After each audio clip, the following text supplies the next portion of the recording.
Moody's just downgraded the United States' last perfect credit rating from AAA to AA+. They cite the rising US deficit as the primary cause, just like Fitch did back in August of 2023 when they downgraded US credit as well. Now, if you know your market history, the S&P 500 pulled back roughly 10% from August to November of 2023 following that announcement. It's our job now to see if we should prepare for something similar. So welcome back to the Trade Brigade Weekend Show, where we'll take a look through all of the data points and we'll build a logical trade plan. My name is Matt, and if you're new here, hit the thumbs up button and subscribe. For additional resources, check out the links listed down below in the description and stay tuned until the end of today's show. I've got 3 additional trade ideas to share with you that you won't want to miss. With that said, let's jump right into the charts. We'll get to the SPY weekly time frame, but let's kick things off on the daily so we can understand how the Fitch credit downgrade actually played out. Now keep in mind that this is sample size 1, but what we care about is the evolution of a trend, because a trend is a trend is a trend, right? So Fitch downgrades US credit on August 1st after the market closes, very similar to Moody's after the market close on Friday. The subsequent session, we open on a gap down here at the white arrow. And of course, you can see that the pullback is absolutely substantial. It's not even just a pullback. This is a drawdown in the S&P 500, roughly around 10%. But what we care about is how did the trend actually change here? Now, prior to the downgrade, right, and even up here towards these highs, the trend was up. We were obviously in a daily uptrend, and this was the highest high in the trend count. So our base case in a daily uptrend is to seek daily higher lows. And we can use previous areas of resistance, which are starting to act as support in the lower wick of that red doji, as new potential areas for higher lows. You'll notice that we're also getting confluence here out of the daily 50 SMA. That's the blue moving average on your screen. The first warning shot that things were not going to go smoothly is the overshoot of this area of support. We go right through it. Notice that this breakdown on those red bars, there's 3 red bars in here, 1, 2, and 3, fairly aggressive to the downside, right? So there is no higher low attempt. There's really not much buying activity over this level, and we overshoot. Great. So not really in the firmest daily uptrend anymore. You're really dealing with equal lows, if not equal lows to here, maybe like kind of a nuanced higher low, but you overshot the key level. From there, the market absolutely rallies. There's this little rally that actually takes back out this area of what was potentially going to act as support in this area of the chart here. Now, what you'll notice is that we start to roll over. There's a retest in this zone, and this retest is critical. This needed to hold up as a potential higher low from this box to this box if the trend was going to resume and see follow through in the upward direction. The fact that it did not hold, and as a matter of fact, you can see that from here to here, we have a daily double top. Let me clear this up so it's a little bit cleaner. Here to here is a daily double top. This is still that same key area now acting as the neckline. From here to here, you have a weekly lower high. Underneath this neckline is where I would say it is more comfortable, more reasonable for shorts to take control of the market. You have a weekly lower high and a daily double top trend reversal. You can see that's clearly where the market accelerates in the downward direction once that trend change has actually taken place. So we'll use this as a framework as we look at recent price action to navigate what's going on with the Moody's credit downgrade, right? Do we have a trend reversal or not? Now, you'll also notice that in here, there's a red arrow, and over here, there is a green arrow. What these come from is actions from the Fed. Now, as the market was sitting up here towards the highest high in the trend count, the Fed actually just hiked interest rates 25 basis points on July 26th. So we're in a tightening cycle as this pullback is taking place. As this green arrow takes place, this is when the Fed starts to say, we've made some substantial progress on inflation. We might be ready for a pause. Now, obviously, rates paused, and this was the final hike in the campaign. And so we had rate pauses all through here. But this is when the Fed actually acknowledges it, right? So you have to understand the context of what the Fed was doing as this pullback was taking place. In theory, as these drawdowns were happening, the market's still somewhat nervous about a Fed who's going to continue to raise rates or just keep things higher for longer. This is the first taste on this bar back over here where the market started to get a glimmer of, okay, maybe we're done on the hiking side. We can go through more of a pause or even expect rate cuts at some point in the future, right? So that's the context behind the move. Now, let's zoom out here and let's quickly take a look at where this was taking place relative to the original mole thesis. You guys remember the monthly high or low? Let's go to a monthly chart really quickly. I know this is going to be sort of like wild to look at, but this inverted head and shoulders, right, it produced a neckline here. The 10% drawdown we were just describing based on the Fitch credit downgrade, and again, it's not, the Fitch credit downgrade could have been a catalyst for the pullback, but in theory, it was just a very technical pullback. We had a trend reversal, right? And what happened? Well, a monthly higher low was produced. We have lows, soft higher lows here. We actually produced a weekly downtrend in this box that is a firm monthly higher low over the neckline of the breakout from the inverted head and shoulders, right? So obviously the monthly bars are really not all that useful as of right now. You could see that we're really just trading back up towards the all-time highs. We've already gone through the analysis of the long-legged hammer here. We did that back as April was closing out. You can rewind or rewatch the episode on that. But for now, the monthly trend is still up. There's really not a threat here of a monthly trend reversal, which should bring us down to the weekly time scale. And what we'll do is we'll just throw on the clean drawing set. We still have this labeled here, so that is the pullback, right? You can see the weekly trend reversal with highs, lows, lower lows. The weekly flips into a downtrend after this lower low here. But remember, the daily produces that double top underneath the neckline in here is really where you can get bearish on that smaller time frame. So now that we understand this framework, let's just get into our typical analysis. What do we see here on the weekly time scale? What's going on with candle structure and location? Is it bearish? Is it bullish? Well, if we take a look at what's going on here, this is absolutely a bullish candle. It's not quite at the all-time high. However, we talked about on Wednesday how the gap up on Monday immediately produced a higher high in the weekly trend count. We have a strong close at the top end of the range here, a little bit of a lower wick, indicating a partial gap close underneath. All of this is bullish. Now, of course, we're not going to sit here and ignore the fact that into the close, or after hours, I should say, on Friday, the market did trade aggressively lower, and before the market cut off there for the weekend, we closed around 588.25 in the post market. So 88.25 is right around in this zone here where that white line is. So let's just anticipate that the open is going to be at this level or potentially worse, pending any overnight action on Sunday into Monday, and then, of course, the open at 9:30. What does this allow us on the weekly timescale? Is there a threat of a trend reversal? Because keep in mind that the trend is now up via this higher high, and we've been calling this a soft higher low here. It means that there's still plenty of room for a weekly higher low to form. And as we talked about on Wednesday, when we were sort of poking some fun at the interest rate conversation, in theory, you might actually thank the market gods if a pullback does develop. That way you don't have to buy the market at the all-time high. So if we open here and on the weekly timescale come in for a gap fill reversal over this area around roughly 570s, something that looks like this, yeah, count me in. That starts to look like, right, something along these lines. Inverted head and shoulders, left head down here, right shoulder over the gap fill. Looks pretty good for a bullish confirmation in the upward direction should prices remain above the weekly 50 SMA. That's the blue moving average on the screen. Of course, that's over the gap fill reversal as well. Even if we go beyond that, you guys know that I've been a big proponent for this level right here at 550. And this would be the trade that probably puts the most pressure on the market, just in terms of participants feeling a little bit like, whoa, what's going on here? This is a little bit deeper than we thought. If the market pulls back to this level on the weekly timescale, reverses on the daily, produces a daily uptrend, and then gets back up to this equal high, I mean, we have lows, we have soft higher lows, we would have something like a firm higher low well above this previous pivot. So I'm not really overly concerned about the Moody's credit downgrade. There's a lot of talk online too about like, okay, what are the technical implications of this? Will we have forced sellers? You're not going to get that. As we saw with Fitch on the downgrade there, the language in some of the commitments that people have to abide by, right? Some of the mandates for different ETFs and different, holding assets, basically, they just changed the language. Instead of saying like, we need all AAA rated bonds in this portfolio or whatever, they might change the language to just say government backed or something along those lines. So I do not believe from a technical standpoint, from a mechanics standpoint, you're going to see such an aggressive sell-off. It was the final shoe to drop. I mean, the S&P, Standard & Poor's, had already downgraded U.S. credit way back in 2011. Fitch was 23, and now we're getting Moody's, the final one, here in 2025. So In my view, it's not a mechanical issue. It is all about just following the trend sequence here, noting that the weekly trend is still bullish, even with the forecast, potential open somewhere in here. Heck, we could open underneath this bar. Yeah, you'd have trapped overhead supply, but once again, something like a gap fill reversal on the weekly is still really compelling for that higher low argument. Let's clear that up, and let's take a look at our good friend, the Fibonacci, from the all-time high to the low of the move.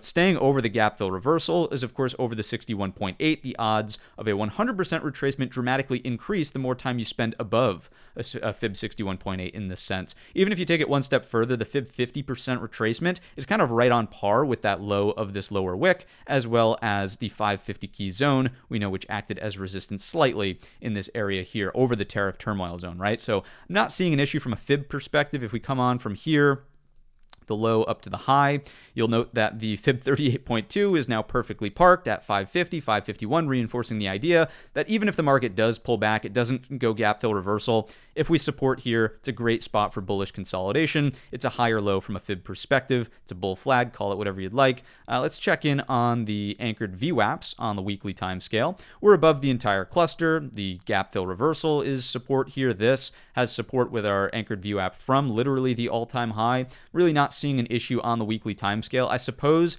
if the bears want to come back to the show and laugh and say, we did get a 10% pullback. I mean, if we pull back to the low of this wick, we're dealing with the low of this wick, in essence here, we're dealing with something like around a 7.5% pullback from the local high that we're currently setting as of last week. It's given the volatility and the range the market's traded recently, I don't think you should be thinking in terms of percentage point moves. You should be thinking in terms of market structure. Are we in a location where the market can preserve the trend and offer some sort of higher low? So that's my take here on the higher time frames. Let me take this off here, and let's take a look at the volume profile. It's going to be all skewed because I have many years worth of data, I believe. No, actually, it's fine. I thought I had pulled more to take a look at this, but anyhow. What do we have? The high volume node is the gap fill reversal. Underneath that, we also have the midpoint of the range, and the bottom end of the range is a slight overshoot of the 550 zone. Remember that 550 is my preference, not the high volume node. We talked about that last week. Let's move on down to the daily time scale here. Let's evaluate the weekly expected move for the S&P 500, and we'll make some comparisons again to what happened with the Fitch credit downgrade. This is a wild chart to be looking at. It's hard to scale it on the screen so you can see it appropriately. Let's leave it zoomed out for now. This is the weekly expected move. If you're not familiar with this study, check out the video tutorial in the top right-hand corner. If we're contained by the upper bound, the number is at 603.41, implying a higher high in the trend count.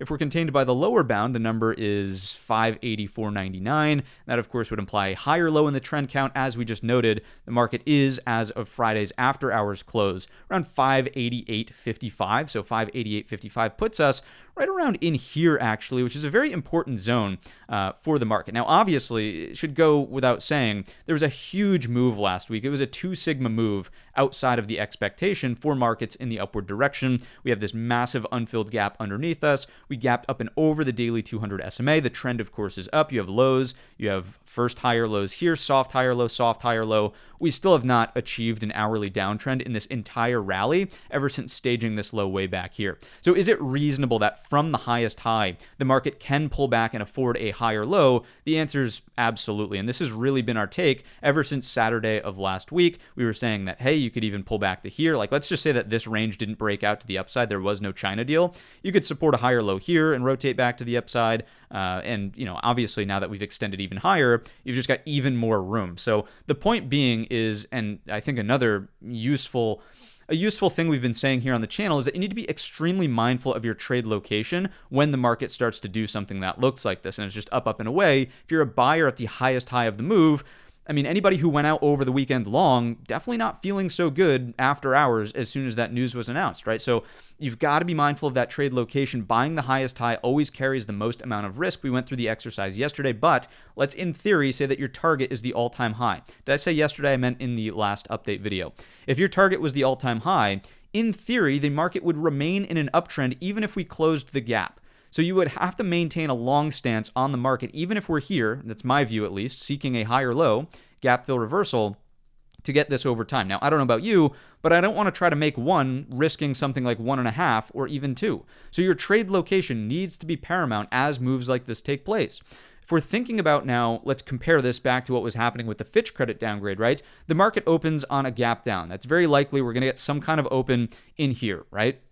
If that's the case and we start to move lower, first base case is, can we find support over this gap fill reversal? Can we find a higher low on the daily timescale over 567.75? If, like in the Fitch instance, we overshoot this level, and notice how also it's I wouldn't call it ironic, but somewhat poetic, how the daily 200 SMA, not the 50 SMA this time, but the 200 SMA could be acting as super support confluence basically at 577, the top of the gap, right? So if you overshoot that, you would want to see a prompt recovery here, and you would need the equal high, right? Because in the Fitch instance that we were dealing with in 2023, the market tried to rally back up, so it overshot, right? In this case, it overshot the key level, which we'll label as this, 567.75. It rallied, it set a lower high, it pulled back, tried to hold the key level, set a lower high double top, and then where are we bearish, right? We're bearish here. If this is how this plays out, via some sort of weekly lower high, just like the Fitch instance, we overshoot here, which is the first red flag. We set the weekly lower high. We get a daily lower high as a double top. Underneath that neckline, yeah, I would absolutely expect that the market rotates into the top end of the tariff turmoil zone, which is closer to something like 546.75. This is what the bears want to hear. This is like, oh my God, the market's going to crash and burn and go to zero. That's what bears want to hear here. I don't think, for me, it's not going to be my base case. My base case is that the trend is up. We have an offering, a catalyst basically, to give us a higher low pullback. I'm very interested in 577. Can we support over the gap, over the daily 200? If we close the gap fill reversal, something along these lines. And if we overshoot the gap, that's where I'll be slightly more concerned. However, does it change the idea that we could still be seeking a higher low on the daily timescale? The answer is absolutely not, right? This is a soft higher low. So even if we do get this massive overshoot, right, we still have lows, we have higher lows, soft higher lows, soft higher lows. If we firm this up, I would still count it as a higher low in the daily trend count from the highest high in the daily trend count. So that's my take. You guys know where I stand on this market. You guys know that I'm the perma-bull of YouTube. You can come back and say whatever you want in the comments section, but that's how I will be approaching the market. This is very important as overhead supply. We've shifted some of these levels slightly. We have 590.50 and 588.75 as the bottom end of this, and there's a little bit of a dance that happens here in intraday on that larger red-bodied bar. Notice that as of the close, at least the after-hours close, we're kind of right at the cusp of this area. If we open underneath that, that's where I would definitely call the Friday overhead supply and look for the deeper pullback to start to emerge towards the top of the gap. If by the time Monday's open rolls around and the market totally shrugs this off and it's a nothing burger, whatever, who cares? It's not going to mean a thing. If we open over 590.50, I would just have to be looking for persistent bullish consolidation, maybe some upside intraday, scalping that, right? Remembering what we just talked about in terms of trade location. But that's the current picture of the market. I think what we do from here is we get even more granular on the hourly time scale, and I'll walk you through, zoomed in here, a bit more of some of what took place last week. What I find most compelling is that on the Thursday session, right, as we get granular, so this is like really fine-tooth comb, right? If we look at what happened on Tuesday afternoon, Wednesday all day, on Thursday, we technically opened underneath a bulk of that consolidation. Now, I've shifted the level slightly to include the Thursday open now, but we opened below what would have been the previous levels, omitting some of those wicks, right around in here. It was looking like a rejection of this overhead supply on Thursday morning early, right? Ultimately, what happened, right? If we just ask ourselves the question, were sellers able to take advantage of the overhead supply and drive prices lower? And at that point, too, we're still seeking an hourly higher low here, right? The trend was not going to change. It was just an offering of a pullback. There's no threat of an hourly trend change. There was clearly no breakdown from this area. And instead, what did the market do? The market rallied up and over these highs and then pulled back to consolidate above those highs. From there, it's very simple. Obviously, you can see on the Friday session, it was very choppy in the early stages of the day. There was a couple of attempts to get into this consolidation, which was bullish consolidation in the first place, and the market extends the rally higher.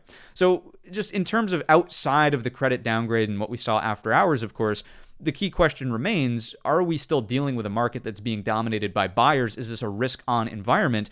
The answer is still yes, but there were some warning signs shot across the bow based on sector performance individually on that Friday session, which we'll get into when we talk sectors momentarily. So with the open forecast to be somewhere in here, if we open below 588.75, which is currently the look actually, I should put it slightly lower. If we rally and reject, sort of, I would give 590.50 as the line in the sand, that's starting to suggest, right, your head and shoulders in here on the hourly. I probably wouldn't want to trade through this nonsense. This is, Wednesday was in particular a very brutal session, just sideways there. If we get through the lower edge of that, which is at 585.50, this is where I think you start to look for these ideas here. So if the market opens sub 588.75, any rallies set lower highs on the hourly time scale underneath 590.50, that offers you your pullback when you can break underneath 585.50. This key level right here. That's already the lower edge of the weekly expected move, but as we saw from last week, what's, a 2 sigma move between friends? Nothing these days, apparently. So 585.50, that's your downside here. That's really where I would look for this hourly trend reversal to offer the firmer pullback into the daily spot around 577. When we get here, my first thought is, can we produce a reversal to get back to here, and then ideally back up to the equal high? Punching through this zone would be a big deal, right? Because of what we just talked about on the daily, that overhead supply. If we move into the gap below, let's just say that this extends, gets a lower high here, by all means, like this is let's clear the air, right? Because everybody seems to think like, okay, he brings up a bullish situation, this guy doesn't trade the short side. From A to B, count me in, coach. We'll try to trade some shorts underneath this overhead supply. We have an hourly trend reversal, it's game on. If we move into the gap where there's literally thin structure, nothing here, that's in theory going to support the market, show me this lower high and we will trade from B to C. The full gap closed down to 567.75. But when we get to B, from A, my first thought is I will look for a reversal. When we get to C, from B, if we get there, my first thought is, can we produce a daily higher low off of some kind of 1 hour trend change? Okay, 1 hour TC trend change is what I would be looking for at that 567.75. We already talked about on the daily time scale how the Fitch situation sort of runs parallel. That's like a really back pocket situation. That would not be my base case. If the market, right, what we just walked through here, the pathing that I've just described, is if the market opens underneath 588.75, if the market opens over 590.50, let's start to get into that pathing, right? If we open up here, I would be looking for the exact opposite, right? It's oh my God, buyers in control. The Fitch, Moody's, all these people. Moody's downgrade is totally a nothing burger. It's a non-issue. If we open over 590.50 and can support in here, you've got just all the telltale signs of a runaway market in the upward direction. Now, again, that doesn't mean just throw away the risk-reward principles. You have to keep in mind your trade location. How do we get involved? If we pull back here and we could set a stop for something that looks like risk and reward back up to the local high and then trying to get follow through in an uptrend, you're looking for higher highs, 599.25 becomes a target on some kind of pathing idea that maybe looks like this. This is a 15-minute reversal or whatever here, something that does this, and then we get follow through here. So it's really about determining which side of 590.50 and 588.75 the market opens up on for the Monday morning session. If we open above and we consolidate, I would say the only time I would get aggressive short early is if we look over Friday's high and Brigade bolt here. If we get this, I think that these long traders are already going to throw in the towel, and we probably get this pullback here. The look above and fail is doable, and I would entertain this short only after, this is the asterisk, right? Only after the failure of this move here. You need to break this high first, and then I'll get aggressive on this lower high instead of waiting for the breakdown underneath this level right in here at 585.50. Okay, if the market's just going to run away like a freight train in the upward direction, our next level is overhead. Upper edge of the weekly expected move is confluence with that 602.50 in there, and then beyond that we have 606.75. If I zoom out, let's go way back over here so you can see these things, right? I'm going to zoom in on this range back here. This is the 599. This is why it's so important. Basically, you have previous support acting as resistance. This is a little bit of a mild level. This is a mild level as well. And then, of course, you're really right back up at the all-time highs, which is crazy to think about, but that's the reality of the situation that we're dealing with. Let's take a look at our intraday anchored VWAPs just to be prepared for where we're at relative to these. I think that this helps build the case for wanting to remain a little bit more optimistic if we're over the 590.50, right? This anchored VWAP is slowly going to do something that looks like this. If it's super support, you're just staying over the gap up anchored VWAP. Very bullish there. The anchored VWAP from this was also a gap up back here before, really set up the range there.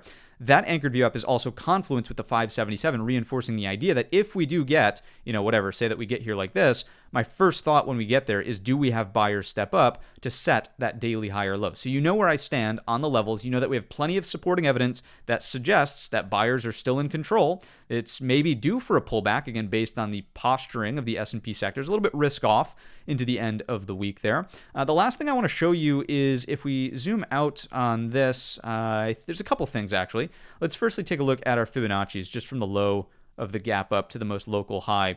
Fib 38.2 right in here, sort of supporting the idea that, once again, if we open above 590.50 and pull back into this zone, I would firstly maintain a bullish stance. If we open underneath 588.75, somewhere in here, I would say you're kind of in no man's land before you start to break down underneath the technical level, the horizontal. It's technically aligned with the 50% fib. I'm not the biggest fan of that one, and when you have an arbitrary 61.8 kind of in no man's land, I would just lean into the chart structure itself. So that would be here at 585.50, as we've described already. What I wanted to show you is actually back on the daily time scale before we talk market internals and beyond, and it's this over here.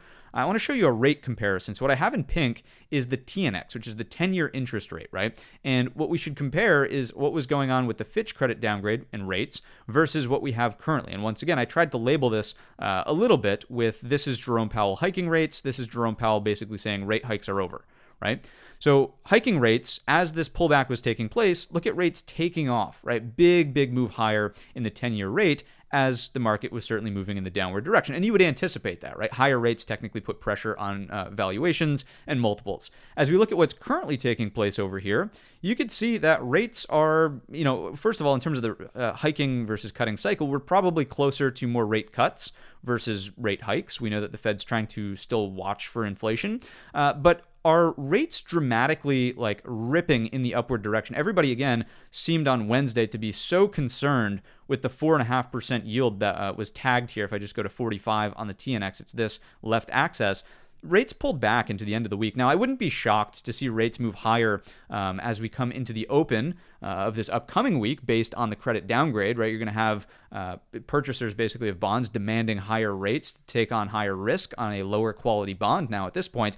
So you'll see something like ZBs breaking down. You'll see the TLT lower on Monday morning and rates certainly higher. But in terms of magnitude of the move, as we're seeing this movement higher, I don't think rates are at a point yet where we've totally gotten out of control. If we were to take out this high around, 48, 4.8 on the 10-year, now we're cooking with fire. And if you look back over here, right, why was this such a big deal? Well, take a look at this. As the downgrade sort of brings in higher rates, it takes out a major inflection point for the interest rates, right? It's breaking to new highs as we're getting that downgrade. If we look at where we're at currently, again, just to draw the comparison, we're not breaking these local highs. I mean, we're kind of near this local high, but it's not at a point, not a tipping point yet, where rates really are going to just, air quotes, crash the market. Oh my God, it's going to be Black Monday. Markets are going to zero. All right, so that is my take in the S&P 500 for the most part. Let's reset this over here. Let's be congruent with our market internals. If you're not familiar with this dashboard, check out the video tutorial in the top right-hand corner. Strong volume inflows on Friday. Thursday, a little bit lackluster. You could see advanced decline line, okay on Thursday. Friday, okay. Index score, a little weak on the Friday session, which is kind of interesting, noting that the market rallied, obviously, for a majority of the session. To me, it's some warning signs that, once again, being a new money long at the tippity top of the move, buying this, right? If you were now some people are going to say I made money on Friday. That's great. As a day trade, that's awesome that you made money on the long side on Friday. But literally coming from the bottom of this move, this is the last major cemented higher low we've talked about, smack through this area of resistance, no major pullback into major overhead supply. Generally not the best place to be fishing for new money longs on Wednesday. We had talked about the distribution day on that session, slightly lower volume as we had an inside bar. Friday is technically higher volume than that, so just sort of confirming some of that upside there. But the credit downgrade, of course, is going to change that. So the pathing ideas are really what I'm going to lean into here. It looks like the market, just all up, if we just ask ourselves the question here, do we have stronger sellers or buyers? Are they confirming the movement higher? All week, we technically had stronger buyers, right? If the sellers were going to make it happen, it was really Thursday morning that they had that opportunity. You can see the advanced decline line opens neutral. Index score is pretty neutral. Also, breadth's neutral. Tick was pretty flat off the open. Just unable to, if I just zoom in here, these are the lows. The open of Thursday is literally on the lows. Sellers couldn't make it happen. They could not trap the overhead supply. and it was up and away from there.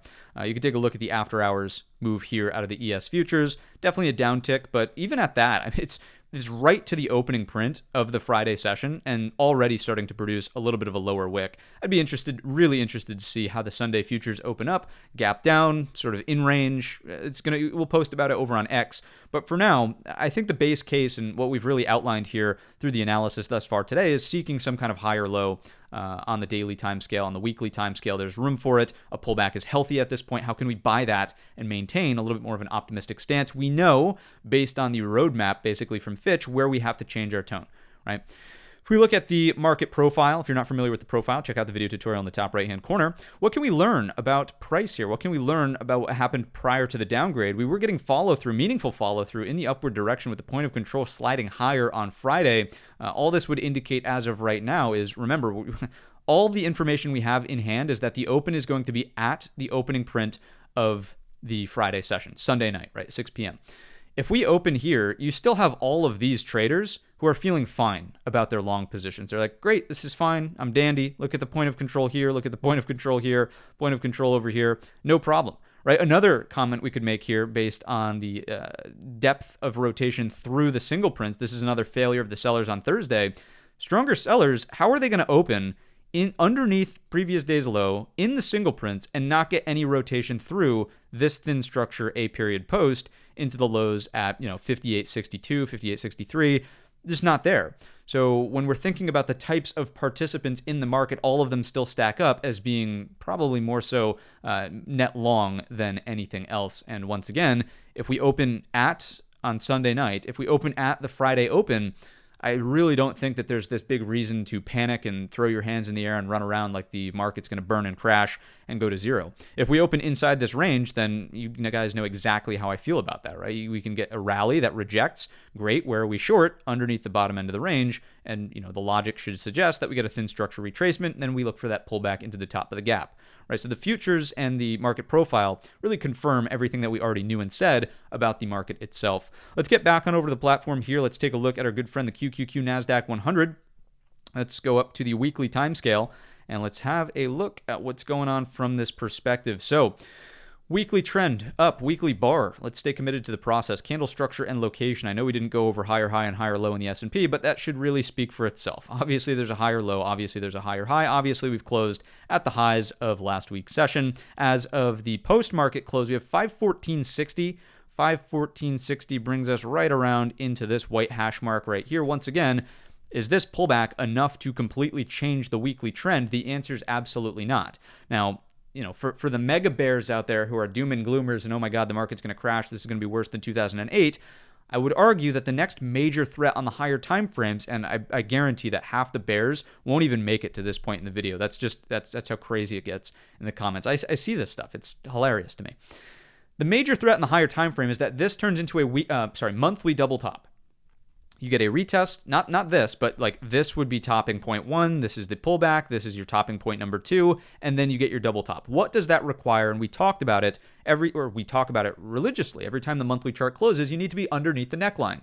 That's where painful moments happen in the market. Now, I don't know about you, but this does not seem like a top priority into the upcoming week's worth of trade. As we update these videos on a weekly basis for a reason, so we can stay agile, so we can stay nimble, right?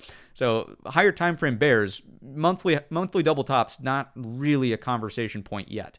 If the weekly trend is going to reverse, I mean, maybe, right? Monthly lower high happens here. You would have to see some sort of breakdown to maybe this area around the 465s, 467s. Then a lower high gets set, you break this area and you travel back down to here. If that's how the weekly ends up playing out, right, maybe there's some sort of lower high in the future and then we crack this low, yeah, I'd be concerned about the monthly double top thesis we just outlined. But again, this line that I've just drawn, total speculation. If we're looking at hard data in hand and what's going on with price itself, strong close, mild pullback, first place for a gap fill reversal over the weekly 50 SMA. Same rinse and repeat conversation as the S&P 500. First base case is this, gap fill reversal on the weekly. If we go deeper than that, we know that we have this in here for something along these lines. Great, we'll reassess here. Ideally, we would get follow through that looks like this, right? We will be concerned if there's a lower high on something like this and rotates back down. That is the back pocket situation, which again, very speculative at that point. As of right now, we're dealing with a market that can afford continuation or a higher low. If we break out the Fibonacci's, you're going to see a lot of the same as what we described in the S&P. If we do something that looks like this, Fib 38.2 is technically underneath this level, meaning if we get a gap fill reversal, it's inherently bullish consolidation over the Fib 38.2. If we bring out from the all-time high to the low of the move, you'll notice that the 61.8 is smack on the money with our key gap fill reversal area right around that 488, all set from that point of view. Let's bring out the anchored VWAPs on the weekly above the entire cluster. Confidence given confluence at this area of support. Same thing down here with the low of the move anchored VWAP, slowly starting to catch up right around that zone. We'll quickly look at the volume profile just to get a sense as to where that big spike is. Remember, this is much more of just one node as opposed to multi-facets on a high volume zone, if you will. We're still above it. Gap fill reversal keeps you above the node. If we move underneath the node, the one concern might be if you do go all the way to this previous area of support and use it as support again, that could then threaten a lower high with overhead supply. It's a possibility, but once again, that's very speculative as of right now. Buyers are still in control with plenty of room for a pullback to set a higher low. That's the gist on the weekly time frames. Let's take a look at the, let's go daily. QQQ charts are flashing all over the place. Weekly expected move, what do we see? Upper bound is at 532.26, right around in here, higher high. That, of course, is bullish.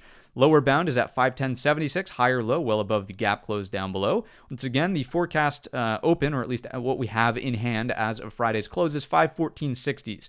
514.60s brings us right around into these lows right here, which might mean that there's a better shot for overhead supply to persist in the market. We'll get more granular with that in just a second on the hourly time scale, but before we go there, I need you to understand in the NASDAQ that there is a degree of relative strength. You'll notice that on the Monday gap up, the high of day is technically underneath the overhead supply here. We've been using 510. I just adjusted this slightly lower to accommodate for the Tuesday rally. Tuesday rallies straight into the overhead supply and does not look back. The consolidation into the end of the week is over the bottom end of the overhead supply. So if the market was to pull back on the daily time scale, I would even be open-minded to a higher low at the lower edge of the weekly expected move supporting inside of this previous range. If we can use previous support, major support, as newfound support here, that is absolutely a daily higher low, and I would remain bullish on the QQQ. If we pull back below that, once again, there's probably some shorts we could take intraday from A to B, reevaluate at B, top of the gap, 501.50. If we get support above that, this is a no-brainer higher low long entry as well. Something that looks underneath the overhead supply. So we look in, we come back out. If we get back in with a higher low intraday or even on the daily, something over 509, that's a long, and in theory, the target should be the top end of the range, which is really just the all-time high at that point. Where does the threat start to look like the Fitch credit downgrade? And oh my goodness, the reversal is going to come into play. If we get all the way down here and overshoot the gap close, which is way down here at 490.50, we get back above, and then we set the double top, right? This is the equivalent to the Fitch credit downgrade. There you go, right? There's your double top back underneath the neckline. Ugly. Ugly, ugly, ugly. That would look more like a reversal, and my first target really would be on the higher time frames, something like the top end of the tariff turmoil zone down here. I know you probably can't even see that on your screen. It's very faint, but that's 465.85. We've dimmed back some of these levels very much so we can focus on the more relevant price action up here. With that, we will take a look at let's go to the hourly time scale. Let's take a look over here. A couple of things to point out. On the Thursday session, you opened much more inside of that range. You did not open like the S&P under the range with the threat to reject it and pull back. So that's bullish right out of the gates. The other thing I would say that's bullish here is on Thursday, you break out of the range. Notice you make the new multi-day high. It's really a 2-3 day high there. And then you pull back into the close inside of that range. The fact that sellers could not get then on the Friday open acceptance back below that 519 is a telltale sign that, once again, buyers are really in control of this market. Now, once again, I don't want to ignore the fact that the Moody's thing takes place. It's, obviously pressuring markets lower here.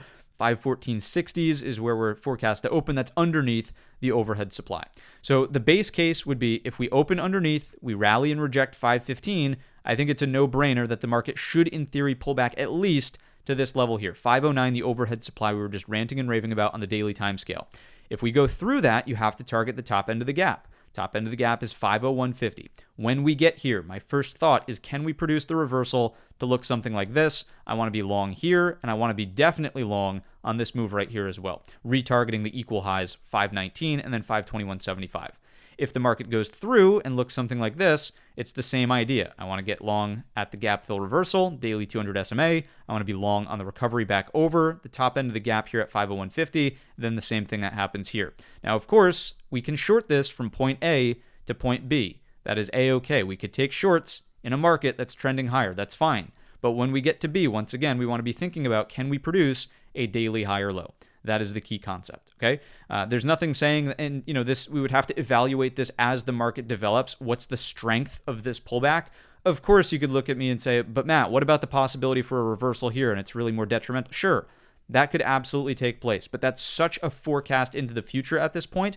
Coming from the highest high in the trend count, our base case is always seeking a higher low. We're seeking trend continuation. We are not seeking a trend reversal until we have stronger signs of it. If the market ends up opening inside of this range, so let's just say that the Fitch, I keep saying Fitch, but the Moody's credit downgrade is a non-issue. We open in range. Consolidation persists. Be my guest if you want to get chopped up in the slaughterhouse here. I'm not a fan. Where would I start getting long? Over 519. Breaks over the two equal highs here, 521.75, 523.50 becomes the next target. And then we have another mild level at 527.85. After that, you're basically looking at the upper edge of the weekly expected move and the all-time high around 539. Crazy. I know it's crazy to think about the all-time high being right there. Honestly, if I had to give you, like, Matt, what would you want the market to do? Show me the pullback. Show me the pullback. Show me something that looks like this. Partial gap fill reversal. Get back above the level here. Show me that. Show me that stronger longs, more committed longs, not just this thin structure. Oh my God, it's a rally, it's a short squeeze. Because don't get me wrong, Tuesday session, some degree of short squeeze, some degree of gamma squeeze, absolutely, as market makers are just massively offsides from the follow through on Monday session outside of the weekly expected move that they were preparing for as of the Friday's close prior. Right? So this is not like the strongest buyers we've ever seen in terms of confidence. This is much more, there's mechanics, market mechanics, short squeeze, gamma squeeze behind this. There's momentum, short-term traders driving the market higher. It's not necessarily people just sitting on the bid waiting to get fills and saying, okay, I'm trying to accumulate shares here for the long term or something like that. So a pullback would be very welcome. A pullback would be very healthy to try to develop some stronger structure in the upward direction, right? That's what I've got for you here on the QQQ. Those are the numbers. Let's quickly take a look at the intraday anchored VWAPs above them all. Once again, this 515 is going to be absolutely critical, the bottom end of the range. Confluence with the gap up anchored VWAP, top of the gap anchored VWAP as well, bottom of the gap anchored VWAP, daily 200 SMA, all the same confluences that we had in the S&P 500. Quickly coming in from here to here with the fibs, 61.8 line in the sand at the 509. Overhead supply level. Really liking that. Also, your 38.2 is much closer than what we had in the S&P to the bottom end of this range. So I would just say all of the levels are being reinforced by some of the additional supporting evidence. Let's quickly check in on the market profile here. Internals, my apologies. Same question. In aggregate, what do we see at the exchange level throughout the week as the market was trending and holding higher? Definitely more longs than we do see shorts. I would say on Thursday, once again, the market had the opportunity for sellers to try to take that control. No dice. No dice here, no dice here. After Wednesday's, what seemed like a distribution day, sellers unable to really step in and drive markets lower. To me, just stronger sellers are not willing to short this market. And I think for good reason, right? It's only been going higher. If anybody's been short, like, this is the funny part, right? Everybody's going to come out of the woodwork and say, oh, I've been short from the perfect all-time high. Not all-time high, local high. Great. I hope you make a ton of money. But for me, it just doesn't make sense to take that bet. What else is going on here? Let's take a look at the market profile and see what's happening from this point of view. Let's reset this a little bit so we can see some of the action. A little bit more follow through. Once again, if you take note of what happened in the low of day from the Thursday session, sellers unable to even approach the single prints from Tuesday's rally. Great C period excess on the Friday session. Technically an inside bar here with the poor high that's persistent into the close. You can see once again, we're inside of Friday's range. I'd be very curious to see whether or not we do end up breaking below this in the futures on Sunday. Where do we open on Sunday relative to, if you wanted a round number, just something like 21.2? Are we over or under 21.2? That's your big watch here for Sunday's open. All right, let's jump back on over to the platform. Let's finish it up with our good friend, the IWM Russell 2000 and small caps, starting on the weekly time scale here.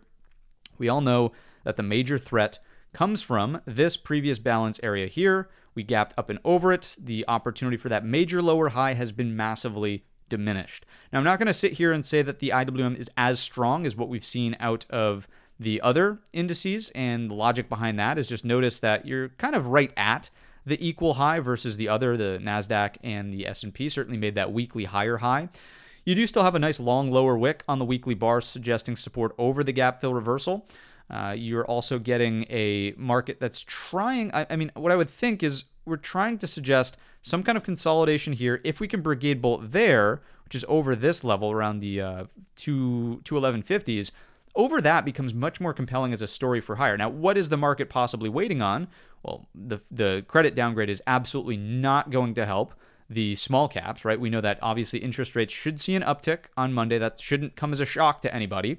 But that's not going to help small caps, of course. Higher rates, lower, small caps valuation on operating expenses, so on and so forth, the cost to run the business, it's just not going to be there. So the multiple contraction based on rates higher should likely keep small caps kind of in turmoil here. I would honestly start thinking about, can we just get some consolidation in this box? If we do on the weekly, that might build the story for, okay, when Jerome Powell, if Jerome Powell can cut rates this year, something like this probably becomes a bit more of the story to get up here towards that 240, right? That all-time high.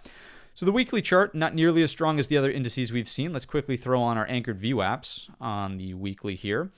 We're trying to clear the cluster from the all-time high. We're just a hair above it as of Friday's close. If I zoom in, you can see it a little bit better. The one thing I do like about the anchored VWAPs out of the small caps here, and we could see all of them good, is just the fact that the entire cluster below us could potentially act as support for a weekly higher low, right? If we're trying to remain constructive for the weekly higher low, now that we've at least produced the equal high, there is still a shot at a trend reversal. Should we be able to hold the gap fill reversal? Should we be able to hold this area in here, which is really the all-time high and the low of the move anchored VWAP? That's this and this. If we can hold these two, that's certainly a great spot for a weekly higher low to persist. The issue then just becomes, of course, back to our 200 figure. Can we get back through that on the upswing? So small caps have a lot of work to do. I think they're a wait and see story here. I think that there's been some subtle improvements on the break up and over. Let's just go to the daily time scale now, actually. Let's go back here. Let's get on over to the IWM. There's been some big improvement. Like the fact that the market was able to gap and then hold over the major lower high zone. This is kind of what we were concerned about just a second ago on the weekly. Previous lows, we saw it as that range off to the left. The fact that we're over that is a step in the right direction, but I think there's still more work that needs to be done, of course. So my take on the weekly was that if we could just produce consolidation, if small caps can stay in this range overall, over time, this would become a more compelling story for the upside, right? That would be some kind of Brigade bolt follow through up and over 209.25. After hours on the Friday session, we have 206.84 by 207.48, pretty wide spread there. That's going to give us, let's just go to the 207.50s. 207.50s is right around in here, the midpoint of this balance range. So even small caps, the most sensitive of them all, is kind of unable to really break down more aggressively below the bottom end of this balance or even suggest the gap close. Now, once again, I would really caution you to watch how the Sunday night futures open. If we start to get into this gap, I would start thinking about, okay, does the week progress as acceptance here, or do we actually hold a gap fill reversal and try to accept back inside of the range, right? So that's 205.85, that's 202.75, the top end of the balance at 209.25. As of right now, if we're just taking this chart at face value, an uptrend is an uptrend is an uptrend. We have lows, higher lows because this was an hourly downtrend. This was an hourly downtrend. Higher lows here. We're trading near the highest high in the trend count. This is fine. This is fine. No big deal out of your IWM. Upper edge and lower edge of the weekly expected move do suggest a uptrend persisting, but once again, with the credit downgrade, I'm not sure how much stock, no pun intended, we're putting into that. We have 214.17 on the upside, and on the downside, we have 205.53. Give or take 205.53. So that's your daily. The actual bars of the end of the week look pretty solid. Let's take a look at the hourly so we can get a little bit more granular inside of that. What I would just point out here is that there wasn't as much rally on the Tuesdays, obviously, on the Tuesday session. Wednesday was much more sideways. Thursday does attempt to look into this gap below, and notice that the sellers, even out of small caps, fail. So stronger buyers persist into the end of the week. And again, in aggregate, the opinions of participants right now is that the market is a buy, not necessarily a sell. So higher lows remain the name of the game. You guys know the levels I'm thinking about for now. Small caps just kind of hanging in there as a wait and see. But I do think that there are at least some constructive spots where we can be on the lookout for whether or not buyers will continue to maintain that stance, right? Are they going to continue to step up off of the gap fill reversal or not? If we're underneath and in here, obviously you have to dial back your expectations for the S&P 500 itself. That is what we've had out of, as what we've got, not hot. It is getting hot though. Out of small caps, let's go over here, take a look at the intraday anchored VWAPs. Midpoint of the range. It's kind of right where we're opening. 206. Did I say 207? Yeah, 207.48. 207.48 was the top end. 206.84. I think I said 208, but 206.84 is the bottom end. Sort of like doing this on the fly. Thanks for sticking with me. That's sort of where our forecast open is as of right now. So underneath the anchored VWAP, not above. I was thinking 208.84. My apologies. You can see that in this bubble right here. Anyhow, let's jump on over to the IWM, sort of the Russell internals, if you will. We've got follow through on the Friday session. We've got an okay advanced decline line. Cumulative build is definitely stronger on Thursday on this recovery off the bottom end of the range. Friday, kind of tepid there. Nothing really new here at the exchange level. I would say, once again, this reinforces all the ideas we've covered in the broad market thus far, where it's not really that we have new money buyers stepping up here. It's a bit more short squeeze towards the highs. But we still don't have evidence of new money sellers. So what does that mean? What is the takeaway? What's the action for you as a trader? Probably just be super mindful of buying the highest high, not really good trade location. If a pullback occurs and we still see mild internals, we want to buy that pullback with both hands, or at least I do. I'll speak for myself. You do whatever you want to do. Let's take a look at the Russell profile. Nothing really to glean from this. I would say, if anything, on this China deal, the overnight high is just unsecure from that, which is up around 2140, whereas the others obviously took that out. So that is something to carry forward on the small caps. Other than that, just balance rules in force. Balance rules in force. You either break above and go, you look above and fail, target the bottom end of the range, look below and go, and then look below and fail, target the top end of the range, right? Sideways is always door number 5, no problem on that. We'll take it one step at a time. It's a wait and see game out of small caps. Let's quickly get into our S&P sectors. And what I want to point out is that there were even some warning signs, and we talked about this a little bit on that Wednesday session, but there are some warning signs in terms of weekly performance. Now, all up on the week, yes, this move higher is constructive. You can see weekly performance pretty solid. Semiconductors lead, followed by tech, followed by communications, then discretionary in here as well. However, if we sort this by what's happening from the Friday session in particular, as the market extended the rally into the overhead supply here, on what I would consider kind of mild internals, right? It really wasn't all that strong, except for the volume flows, simply because we were over the prior day's close. But if we sort by the percent change on Friday, what was driving the rally on Friday? Well, you have healthcare, you have utilities, you have real estate, you have consumer staples, materials, right? Where are your heavyweight risk-on sectors? They're actually red on the Friday session, right? Semiconductors down 45 bips. Energy is, and let's omit that one, but the tech sector down 14 bips, right? So you're not getting outperformance from the heavyweight risk-on sectors as the market's pushing to a new local high here. That's a huge warning shot straight across the bow. It started to happen a little bit on the Thursday session. It certainly was in force on the Friday session. So would you want to be long up here just blindly anyhow on a risk-off driven rally? Probably not. Probably not, right? So pullback seems like, whenever we're in an uptrend, I would love a pullback if one unfolded. We'll trade whatever the market throws at us, but I would love to see this, right? The circumstances right now suggest that something along these lines, very reasonable. If we break below that, right, and we do some sort of gap fill reversal, very reasonable here, back inside of the overhead supply, right? So sector posture is also reinforcing that. Let's look through the sectors really quickly. Healthcare rallying back up off these lows, overshoot and now back in range. Ideally, any higher lows, send it all the way back up to the top end at 138.75. It is a D for defensive sector, but it can't be falling off of a cliff. It's the 4th heaviest weight sector by market cap. Obviously, UNH has a lot to do with what's been going on here. So if UNH, United Healthcare, can bottom out, that would certainly help the case for healthcare. Utilities breaking out. Once again, this is not a market rally on Friday, at least, that's being driven by heavyweight risk-on sectors. This reinforces that. Is it bearish for the market? No, but it just means you might be skeptical of buying the highest high. If we look at real estate back inside of the range, really not much to talk about here until it makes a new local high or low. That would be over this area of resistance or under this area of support. We're pretty close, but 42.15 needs to break if we're going to make some comments about it. If we have staples, it's the same comment here. It needs to break out to the upside over 82. Obviously, outperforming is a little bit risk off, but is it bearish for the market all up? No. If we look at materials Materials kind of in the range.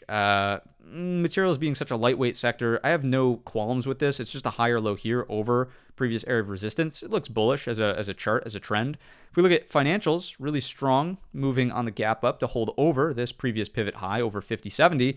There's nothing really bearish to say about this. We'll see where it lands given the credit downgrade, but for now, consolidation over 50.70 looks good. If we pull back, there's plenty of room to set an arbitrary higher low. It might not even be arbitrary anymore, but something over something like your 49.75, that definitely flies as a clean spot for a potential higher low. Something that looks like this, right? You could get long here, targeting this, or you could get long here, targeting this.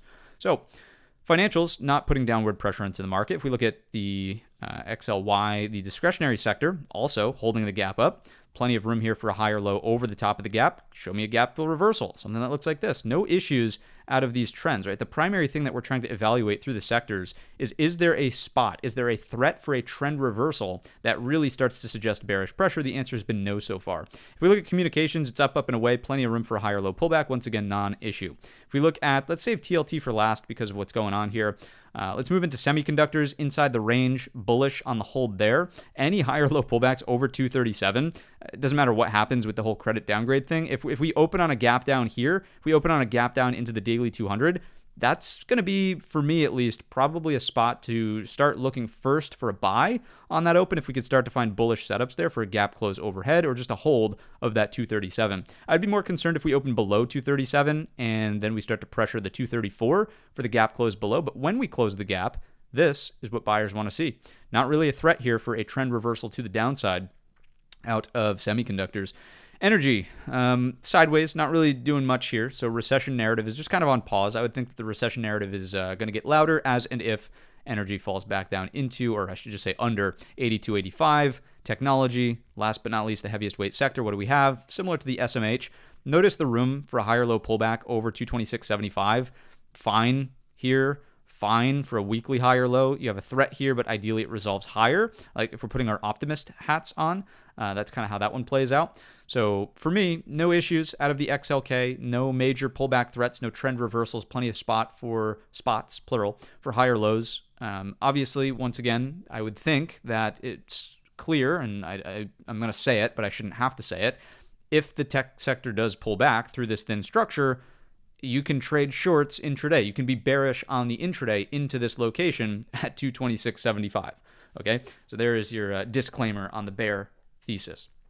Let's move into the TLT.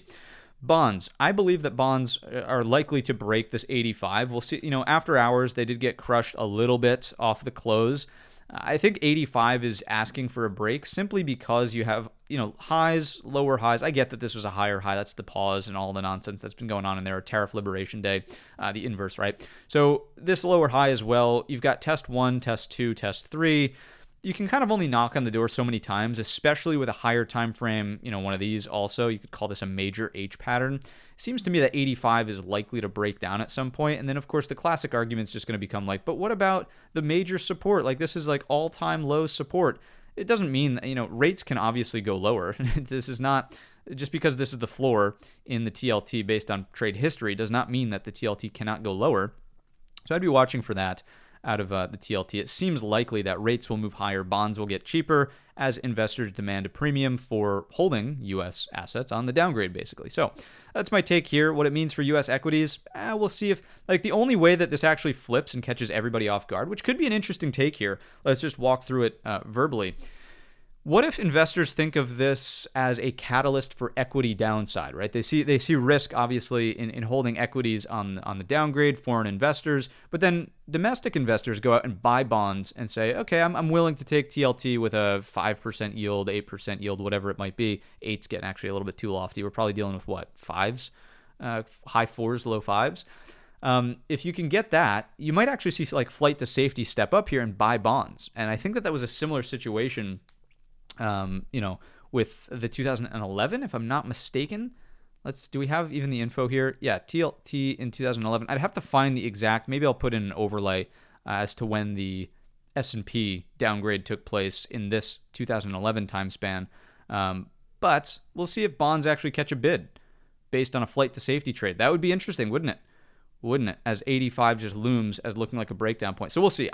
If you had to say what's the one that you would look for, probably a breakdown. probably a breakdown out of bonds. Let's jump into the S&P sector ratios and see if we're still dealing with risk on versus risk off. We are dealing with green shoots here. Plenty of room for a higher low. Plenty of room for a higher low here. Looks okay out of financials. I would love to see this perk back up and set an equal high. Non-issue out of healthcare. This is a non-issue. Risk off is not leading in terms of a major trend. It certainly did on the Friday as an individual session. That's why you're getting these upticks here and here, but the major trend is still certainly down. Let's get into some specialized ratios. Risk on off A. Green shoots bullish, green shoots bullish. Room for higher lows on all of these ratios. Room for higher lows on all of these ratios. That's bullish. Let's take a look at risk off on off B. Gold probably catches a bid here as we open up on the Sunday night futures as a safe haven asset and the uncertainty around the credit downgrade. So I wouldn't be shocked to see a small uptick here. It's just a matter of, okay, what's the trend? It's certainly down. There's room for a lower high. Reject the daily 50. There's no flight to safety still taking place in gold. If we take a look at Bitcoin, it's still rallying here. You can see that the Sailor Shift tool is still firing green. I'd be interested to see if this also acts as a flight to safety into the open on Sunday night out of the futures. I honestly have not looked at what, the just continuous Bitcoin is doing right now. But if Bitcoin futures are off to the races, I mean, you're dealing with a breakout over these highs. It's new all-time highs out of Bitcoin. That is a risk-on asset. It's a risk-on indication as of right now. TLT ratioed to the S&P, similar to gold with the big lower highs, lower lows sitting on the lower low, which means it can afford another lower high. That is risk-on. Risk appetite is increased here. Let's move along and take a look at the dollar and interest rates. You can see a small uptick in the dollar earlier on in the week for sure, but now so more sideways. I wouldn't really read into this too much until we see how the credit downgrade news actually plays out. Same thing with rates. I would have to imagine that there's the threat of a break up and over these local highs at like 45.40, so that's 4.541 on the 10-year. I think concerns really emerge as we start pushing something like 4.8. Do we have after hour? Well, I guess what we could do is we could take a look at the ZN after hours and see where the ZN went as an indication for the 10-year. Just a magnitude of like how much higher or lower it should go. What am I looking for here? I want to show extended hours session, and we're going to do that by doing what? Where are we? What am I looking for? Crazy. Futures, show extended hour highlight, extended hours. There we go. So your ZN, rolling over a little bit here. Let's grab a measuring stick and just get a sense for, okay, so you're down about 27 basis points on the ZN. It's not a one-to-one, so don't hold me hostage here on like this really rough math. What did we just say? Goodness, this is 27 basis points. Let's go back to the TNX, and let's just take a look at 27 basis points higher out of yields. I mean, it's got to be higher than that. It's going to have to open higher than that. I can't imagine. 27 basis points is literally right here. Where are we? Right about here. That's nothing. It's got to be higher. So anyhow, failed experiment. Thanks for hanging with me for just a second there. Let's jump into the inverted ZT, which is the 2-year. This is still hanging in there sideways. I think that the higher nature is just going to continue to indicate that, yes, the 2 cuts are what we should be expecting for the 2025 calendar year. Let's jump on over to the platform here, taking a look at the Fed Watch tool. I don't know if they updated their website, but it's kind of looking a little funky over here on the left. Anyhow, pause, absolutely, continuing, and you can see here that if we extend out the end of the year, 1 and 2 rate cuts. That's it. We'll see how that changes. I think we get a little bit of Fed speak early this week. Let's do a quick recap of last week before we look forward. We know that the CPI numbers came in better than the expectations here. That was helpful. We also saw on PPI better than the expectations. So you're actually seeing deflation out of the PPI, which is interesting because that should translate to a much lower CPI next go around as well.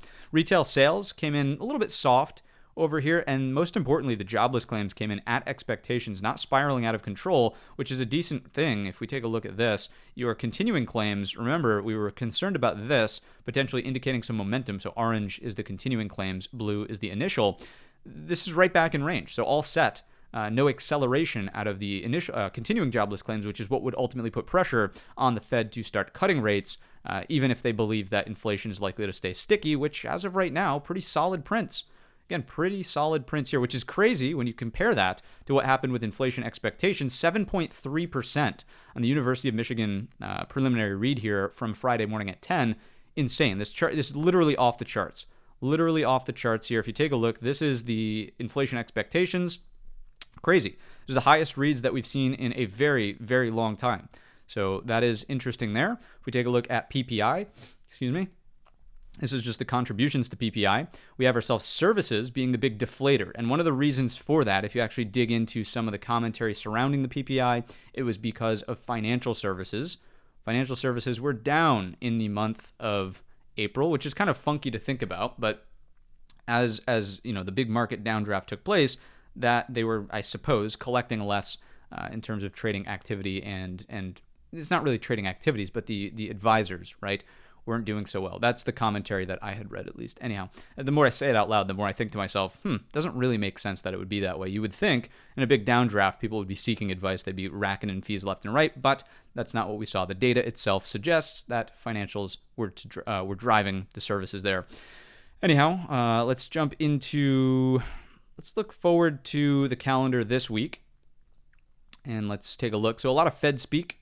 A lot of Fed speak will be berating us as we open up on Monday. I'm sure they'll have comments about what's going on. Another thing to keep in mind, too, is that Scott Bessent probably isn't going to let the bond market implode. He is an astute enough Wall Street guy with a history there where he knows what's going to happen if the bonds get too out of control. So I might watch for some Bessent commentary. If you see him schedule anything for CNBC, it's probably to calm the nerves of the bond market. I don't want to read too much into like the tactical, it was a setup and it's a political this and a political that. Not really into that, but if Bessent starts speaking based on his history, I would just watch for him to sort of calm the bond market down a little bit. Jobless claims and PMI, it's the main thing, that we're dealing with this upcoming week. That's really all we've got to care about there. Earnings, what I want to focus on is just this and continuing to see how the forecasts change and evolve for Q2 of 25.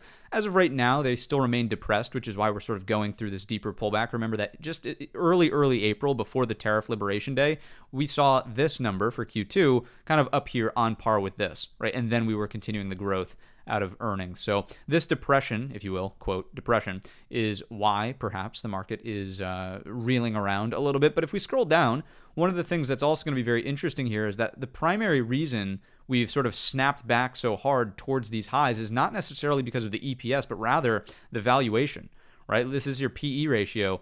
Look at what's going on there. The valuation is snapped back like a rubber band, more so than the actual earnings themselves. And if interest rates are going to see an uptick based on the credit downgrade, I would think that this needs to come down a little bit, forcing pressure to the downside in the S&P 500, which aligns with, just to tie the fundamentals to the technicals, show me the higher low pullback, show me where we can get involved at cheaper cost. Where can we buy stocks on a discount, not this elevated PE? That's what we've got on the look back. As we look forward, it's really a pretty quiet week. We all know that everybody's holding out for NVIDIA earnings, not this week, obviously, but the week following. Some honorable mentions here. Definitely Palo Alto. I would say Target's going to be interesting. Snowflake could be an interesting name to watch as well. Aside from that, maybe BJ's for a retail spend sort of pulse, if you will. But that's really it. Home Depot, cyclical side of the economy, perhaps. That's really where I would keep my focus. Nothing overly market moving here out of the earnings calendar for this upcoming week. Not interested in Baidu, Zoom, sort of, I don't know. I haven't traded Zoom since the sickness. Anyways, that is the calendar on the earnings front. Let's get back to the charts. Let's finish this video on a strong note, and let's take a look. If you've made it to this point in the video, I appreciate you sticking with me. I'm feeling a little low energy here through the analysis, so appreciate you. What do we have? IEI. Hopefully I'm not too boring and it's good information. The shorter end of the curve still sort of suggesting via this higher low potential hold here that the pause, right, from the Fed is going to get extended. And I would think that as this remains higher, right, it's the market trying to price off some inflation upticks. I think that generally speaking, we are looking for the bond market to say, after, of course, this downgrade thing, it's a wrench in the mix. But given the data as of Friday's close, it's sort of continuing the narrative of like, if we can just get inflation to go away, we're kind of in the clear here, right? That's what this suggests. As this starts to creep back higher, it's not suggesting Fed intervention. Oh my God, the market's broken and we need Fed intervention. No. Now, again, this is subject to change given what happened after the close on Friday. I would think we want to gauge these reactions early in the week. If early in the week this rotates to the upside, this continues to rotate to the upside as well, I'd be okay with that. If this falls off the face of the earth and does something that looks like this, as this also moves higher, concerned, red flag. Okay, so that's what I'll be watching here out of this particular chart configuration early in the week. Credit spreads, ticking lower. These will absolutely get an uptick as the market opens up. Just, as you think about what a credit spread represents, basically it's government backed versus corporate grade. So as government backed becomes more risky, how do you think market participants are going to respond to that, right? So an uptick here would indicate a little bit more volatility, and your risk premium basically is going to increase on holding generally both sides of the equation there. Let's take a look at the junk bonds in isolation. You can see that they were slightly lower into the close of the week versus the S&P 500 slightly higher. The biggest divergence is the LQD, which is still corporate grade, which has not even gotten close to its previous pivot high from back over here. Right? You can see that nasty bearish divergence. So we've had the warning signs, and once again, being a long trader, just buying this at the highest highs of the move, it's got its drawbacks, and we've been talking about this divergence in particular for a number of weeks now. You guys know me, or maybe you don't, but I actually don't swing trade in this market environment. I have not even sold puts, or I have not sold any, really haven't swung trade options through any of this stuff. I've added to the long term, but all of my trading these days has been just purely intraday, taking home no positions overnight. To jump into our Bitcoin chart, which we already looked at on the other screen there. All set on that one. Let's look at breadth. Breadth is actually increasing here, which is solid. This is a bullish indication, speaking to the literally breadth of the rally expanding. It's not just the Mag 7 driving things higher, and this is a result of seeing basically a risk-off rotation. This gives us caution about buying the highest high of the move, but it also suggests that everybody, people are looking at staples and saying, okay, there's probably some value that we can gain out of that. There's probably some value we can squeeze out of materials, utilities, right? So as breadth expands here, I think that it's still supportive of the idea that a higher low is the name of the game. And that is what we've got in total breadth. Let's move into the RSP. No big deals over here. Plenty of room for a higher low still. That is all set. Same thing over here in the QQQE, which is much more of a mirror to its counterpart, the weighted NASDAQ down below, still well above its breakout point. No issues, even if the market does pull back. Let's take a look at the VIX volatility and see what's going on from this perspective. We have vol coming down, expect it to move and open higher, obviously, on the Monday session. It just becomes a matter of, do we set a higher high over? I'm going to draw, this is arbitrary, right? But sort of these highs in here would be interesting, around 2760s. For me, anything that's below, I would really use this, right around in here. Any VIX reads sub 2525, non-issue, and the market's going to look right through this. Let's go to the VVIX real quick. You can see that we're still underneath the 103. I probably imagine we open over the 103, which is like the first caution tail, and then over 120 is where we say, whoa, things are getting out of control. That's more market hedging. Where were we after the close? Isn't even going to read here. I imagine we open in here. So just watch your 120. If we're under 120, I wouldn't think that the market's freaking out too much. We could take a look at the vol futures in terms of the backwardation and contango, and I'll just drag this down real quick.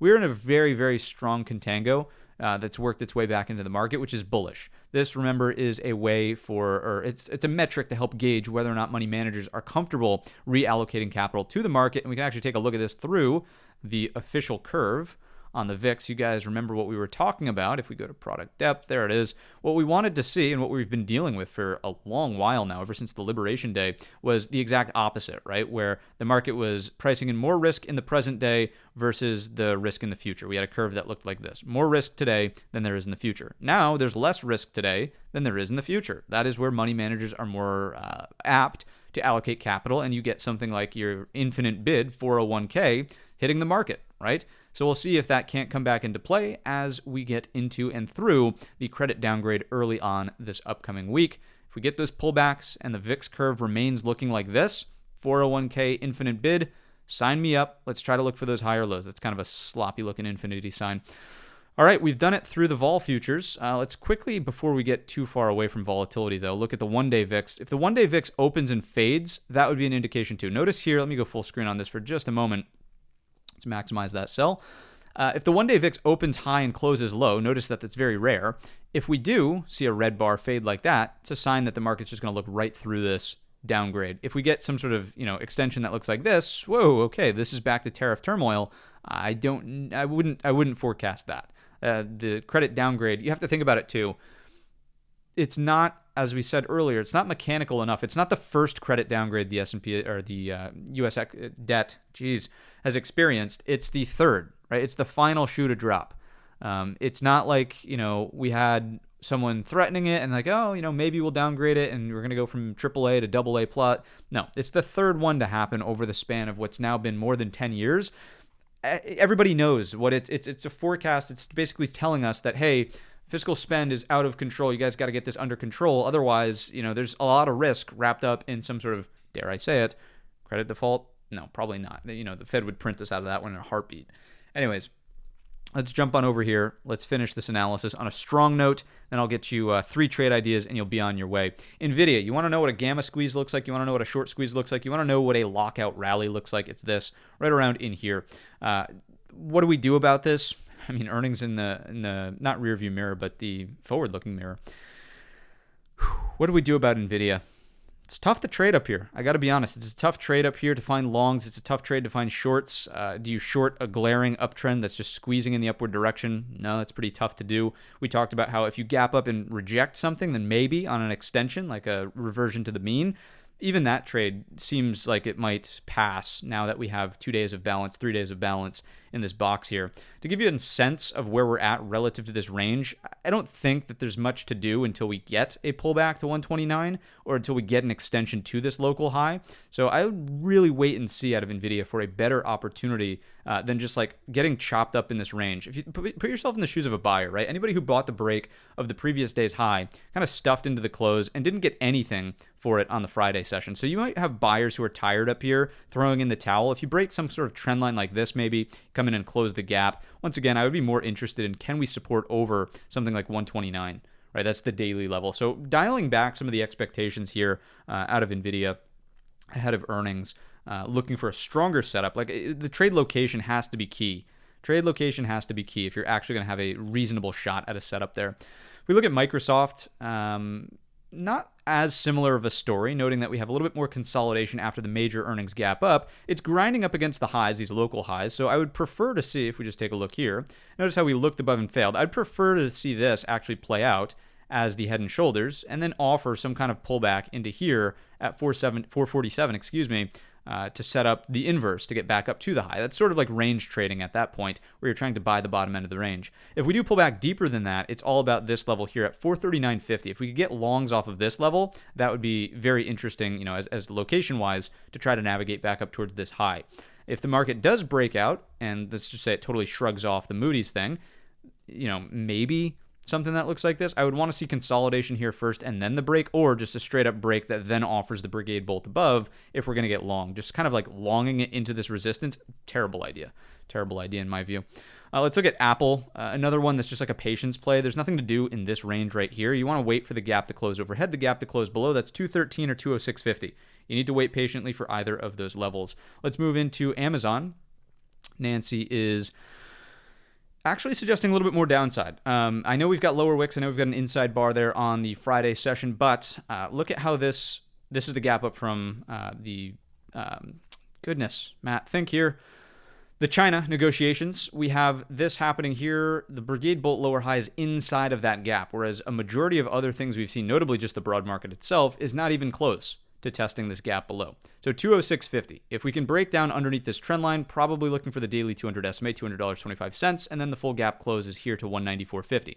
If Amazon is going to get back above the range, I would only Brigade bolt it over something like 208.65 on a recovery of this level here. Because in theory, you could still go gap fill reversal to the downside, put the pressure on through the trend line still, and then get those same results to the downside. So the buyers need to prove it up and over that level here. Let's move along to Google and see what's happening from this point of view. Stronger, holding up over this level. Let's go daily. Daily bar is looking kind of ugly though. Inverted hammer near the daily 200 SMA. It's kind of all about that 166.25. It's kind of a neutral trend as well. You don't really have a strong trend in this box. If we fail back into the box, there's probably a short underneath Friday's low into this 161.50, right? Just based on that daily structure, something that breaks here into these lows on the pullback. You might have a helper a little bit north of the 161.50, something around these lines here could be helpful right around there, 162.65. All right, so break of these lows, then getting into this. That would be the target. When we get there, maybe reevaluate, but once again, your daily trend is kind of neutral. It's lackluster. You could try for a higher low, but where do the longs really play? It's when and if we're back over the 166.25. Next up, Metaverse. What's going on with Meta? You can see we've got this level in here acting as support. 635 was a top watch on Friday. A lot of overshoot intraday. Let's take a look here. A lot of overshoot intraday in the morning, but walking forward, If we can stay over 635.25, count me in, coach. I want longs up towards this area here. Obviously, it would help if the broad market shrugs off the Moody's downgrade and is also trending in the upward direction. If the broad market's down, I would not be aggressive looking for this long, right? So it's setting up currently for a nice setup. We've got the setting up nicely for a nice setup. Come on. We've got ourselves a hammer in here off of a key area. I like the structure. It's just a matter of if the broad market wants to play nicely. So really watching that 635.25. Next up, Tesla. Tesla local highs, if they break, you can get follow through into this setback here. I would say the same comment as NVIDIA almost, though, where you're just sort of balancing off after breaking through this major move. You've got the bull flag breakout, which has already hit the measured move and some. I would almost just think twice, about getting along. Friday was like watching paint dry on Tesla into the afternoon. Consolidation in here keeps it bullish. The better pullback is here, 326.50s back to the highs. If you Brigade bolt over them, just understand that you would need to, respect that stop. It's the same comment we've been making throughout the entire show, all week really, which is just you need to have your trade location be top of mind. You need a place to put your stop loss if you're going to long this at the top of the move. Next up, JP Morgan. What do we have on the daily time scale?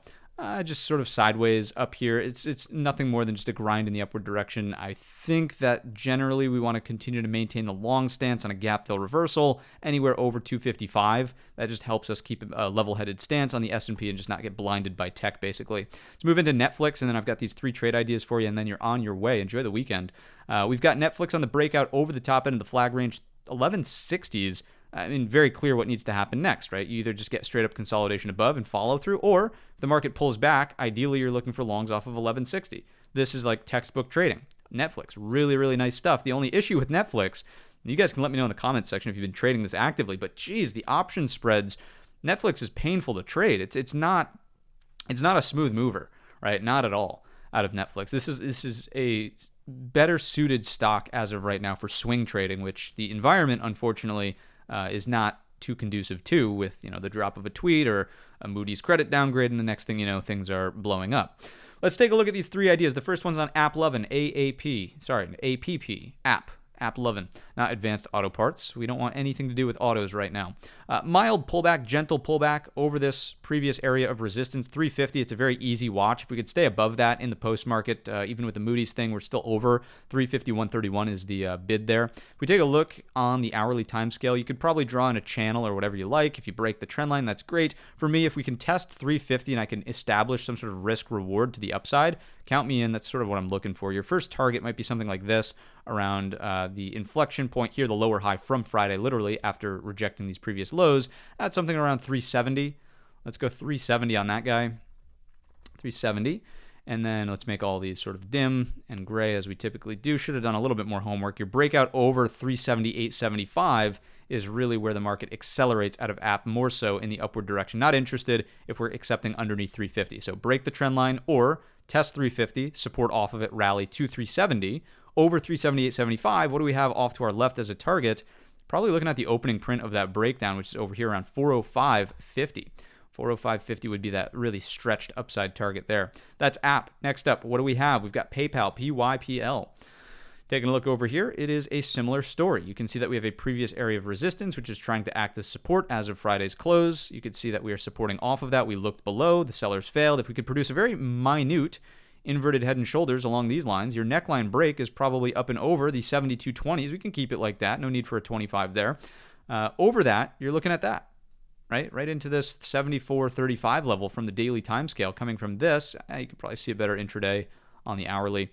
In here, there you go. There's your intraday lower high that was set. That's what we're targeting, 74.35. Ultimately, if it goes beyond that, 77 opening print of that bar from back here. Not interested if 71.60 breaks to the downside. Not at all interested in that. Even if it does go for a, technically the gap close, yes it did. Even if we get to a retest in here, I think you're underneath too much of an important previous pivot high, where I would just sort of stay away in here. I would want it to be back over this pivot if we're going to get follow through to the upside. That's PayPal. And last but not least, I've got the world's most expensive burrito, CMG. Chipotle, doing all right, even with the Kava news. Chipotle was saying that their same-store sales was declining. Kava said that their same-store sales was increasing. Anyways, this as a classic textbook inverted head and shoulders, do it like that. There you go. There's your neckline. If we could break out up and over 52.35, we are looking for this opening print back here. 55 flat would become the target. I like it. That is the target to the upside. This is a little bit of a longer term pattern here. This is probably not a day trade where you just get one big green bar that looks like this. It probably takes some time to work its way all the way to the target, but that at least is the candle structure that we're dealing with. And that's what I've got for you in today's episode of the weekly watch list. If you enjoyed the video or learned anything new, let me know down below in the comments section. I'd be interested to know how many of you actually made it. How many of you made it to the very end of the video, watched the full thing through. Yeah, I appreciate you being here. It is always a pleasure, and we've set ourselves up for some decent success as we head into the open on Monday. With that, we will be live, as we typically are, at the 8 a.m. Eastern time frame for another episode of the Pre-Market Prep. Come hang out with us. It's here live on the channel, free, open to the public. Come on out. It's a good time. We'll set you up for a game plan on the trading session. We'll also be able to evaluate what's gone on over the weekend in the pre-market with the Moody's credit downgrade as well. With that said, have a green trading week, and I will see you in the next one.